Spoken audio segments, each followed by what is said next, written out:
Welcome to my midweek episode of Real Women's Stories with me, Lisa Quait. Wow, what an incredible guest interview I had on my previous episode with Laura. She completely transformed her life. But there was one thing that ran through the whole of that episode that really stuck with me. And it was how she must have felt anxious and fearful, but yet she kept on powering through.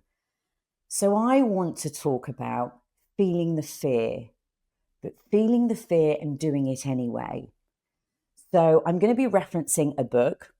The book is called Feeling the Fear and Doing It Anyway by Susan Jeffers. This book really transformed my way of thinking, and it's helped me on my journey, creating this podcast, because I could have sat in the same place as I was, or I could have taken this big leap of faith and felt that gut-wrenching fear and just putting myself out there and doing it anyway. So let's just think about different things that you might be going through.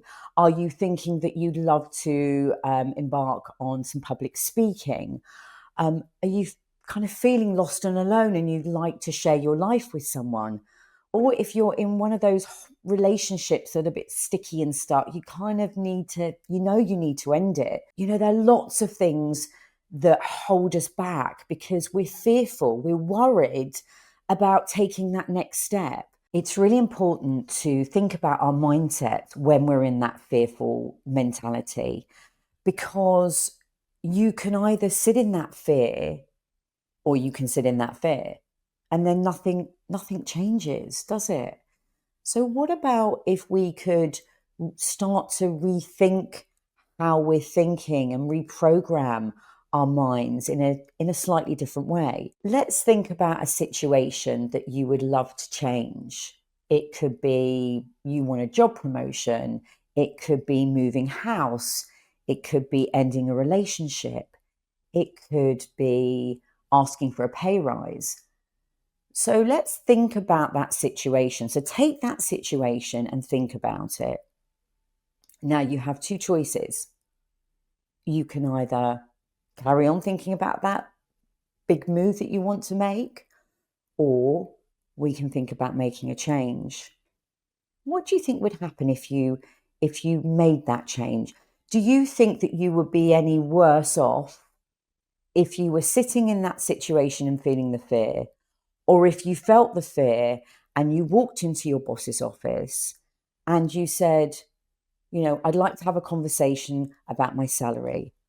I mean, that, I guess you would feel that heart-wrenching nervousness before you walk into the room, before you walk into the situation.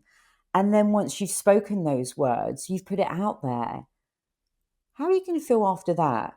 Do you still think you're going to feel as fearful, or do you think you're going to feel empowered and feeling invigorating and energized and excited, because you don't know what that person's going to say, and it could be something really big?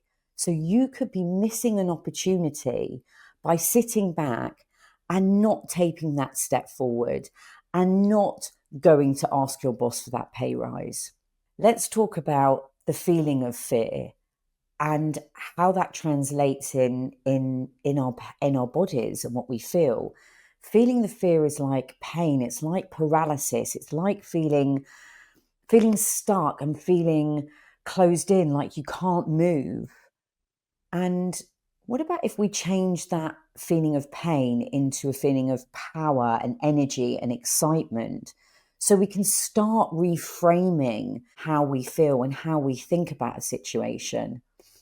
And often it's the fear that keeps us from moving along in our lives. We often sit in our comfort zones. We often take the easy way out and just kind of think, well, that's a really nice idea. That would be great. I've got this dream about moving on, or I'm kind of in this relationship. It's far easier sitting in my comfort zone rather than having the conversation with, with a person and talking about the fact that my relationship isn't working out. And it's much easier sitting in my seat in the office, in the job that I'm in the role I'm in, than taking that leap of faith and going out of my comfort zone and feeling uncomfortable and feeling fearful for asking the pay rise or asking if there's a job opportunity available to me.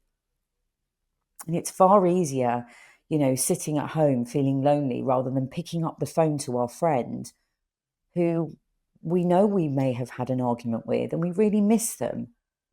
But that feeling of fear of what would happen if I made that call.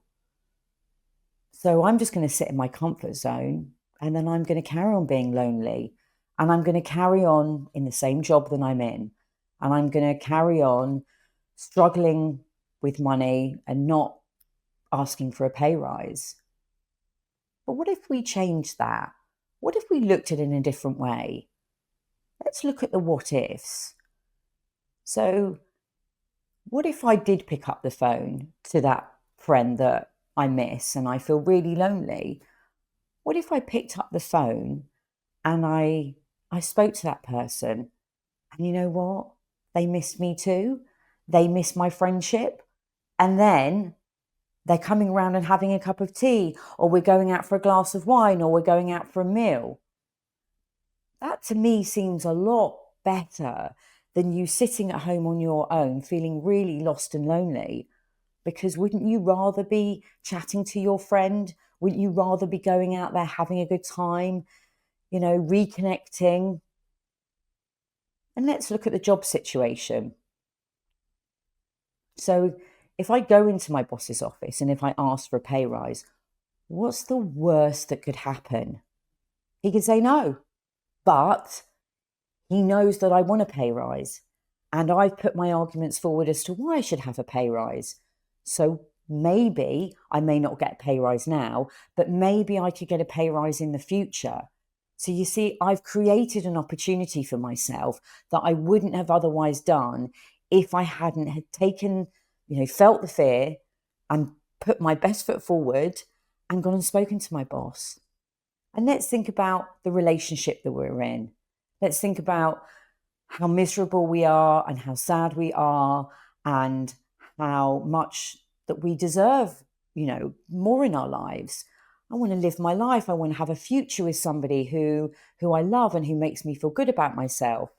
So I can either sit in the relationship and nothing changes, or I can feel that fear and I can prepare myself and I can have that really difficult, uncomfortable conversation.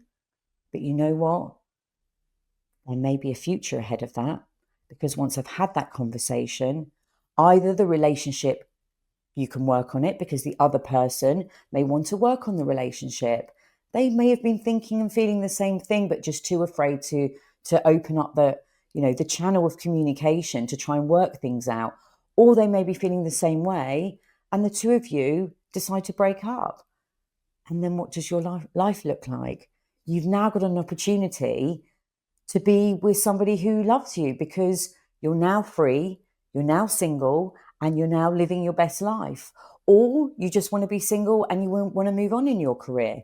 You want to take up something new, but you've got that opportunity because you're a single person and you feel empowered, because the more we feel the fear and the more we practice, doing the things that we should be doing, the fear is holding us back, and understanding it's the fear that's holding us back. But if we just feel the fear and we take that step forward, then change will happen. I referenced a book called Feeling the Fear and Doing It Anyway by Susan Jeffers. And she talks about 5 truths about fear, which I'm going to read to you. So number 1, the fear will never go away as long as I continue to grow. The only way to get rid of the fear of doing something is to go out and do it. The only way to feel better about myself is to go out and do it. Not only am I going to experience fear whenever I'm on unfamiliar territory, but so is everyone else. pushing through fear is less frightening than living with the underlying fear that comes from a feeling of helplessness. So you see, all of those really touch me. And it's all about, if I feel the fear, I'm going to feel it anyway. So why don't I just take that leap of faith, and why don't I just put my foot forward, and why don't I just feel the fear and feel uncomfortable and push through? But let's change the fear, and let's start to feel powerful and empowered and start to feel excited. Because once you start making those changes, then you'll see how transformational that could be in your life. A practice that Susan Jeffers talks about, and which I often use, is visioning the situation, visioning something that you really, really want to do. So at night, before you go to bed, just think about that one thing, just one thing that you'd like to make a change. And it just could be a conversation you have with somebody.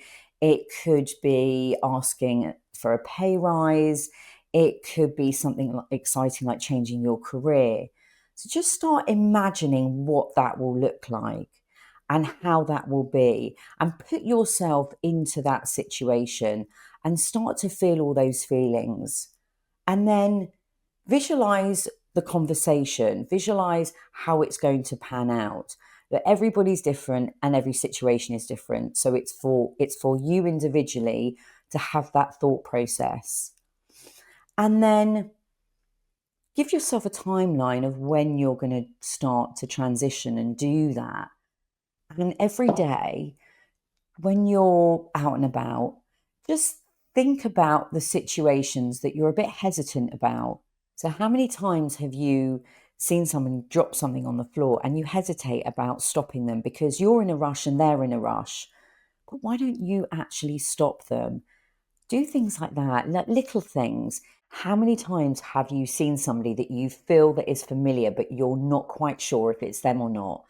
I had a similar situation. I was on a train and I saw this woman, and I was absolutely sure that this was somebody that I knew from my past.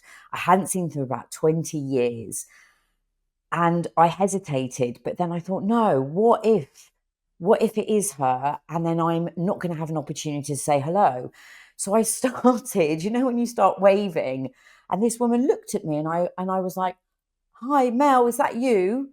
And she was like, "No, I'm sorry, I think you've got the wrong person."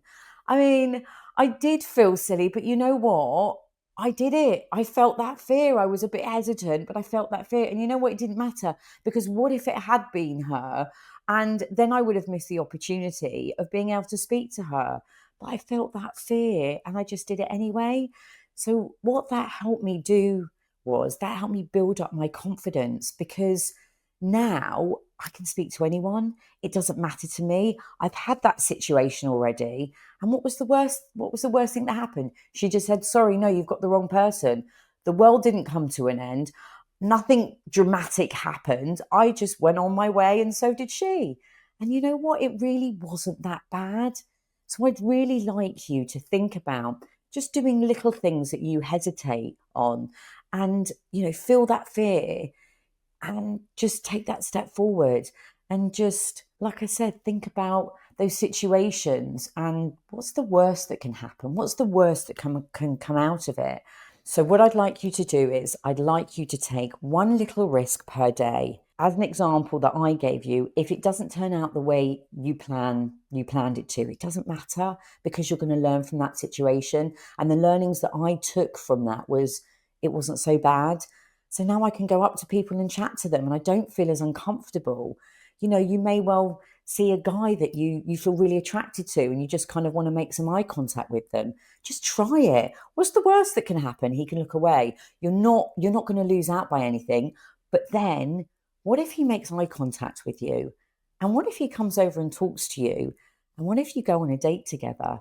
You see?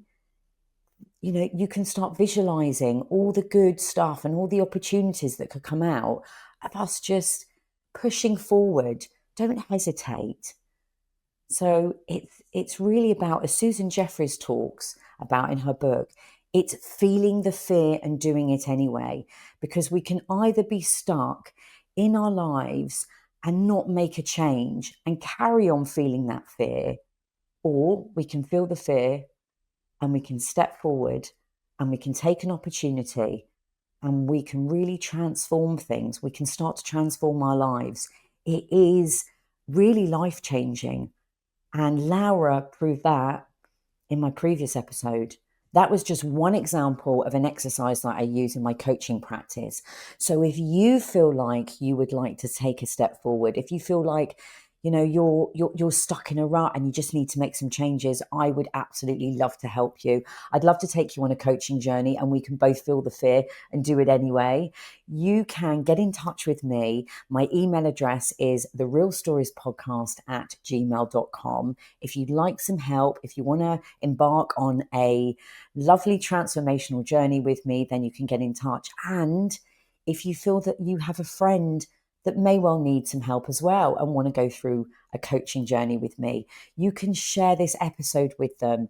And remember to hit that follow button, because if you press the follow button, I know how many people are listening to this podcast and my show, and I can deliver you more episodes of this podcast and give you some more coaching practices. Thanks for listening to this episode of Real Women's Stories. If you want to show your support, then you can share this episode and all the other episodes, because we've got loads in the series of Real Women's Stories. Share it with your friends and remember to hit the follow button, because if you do, we know how many people are listening, and then I can give you some more episodes as well. We've got loads of previous episodes I've recorded, so share them with your friends. And you know what? One of your friends really might benefit from this coaching too. So I will leave you there. I hope you have a great week ahead, and I will see you next week for my guest episode of Real Women's Stories.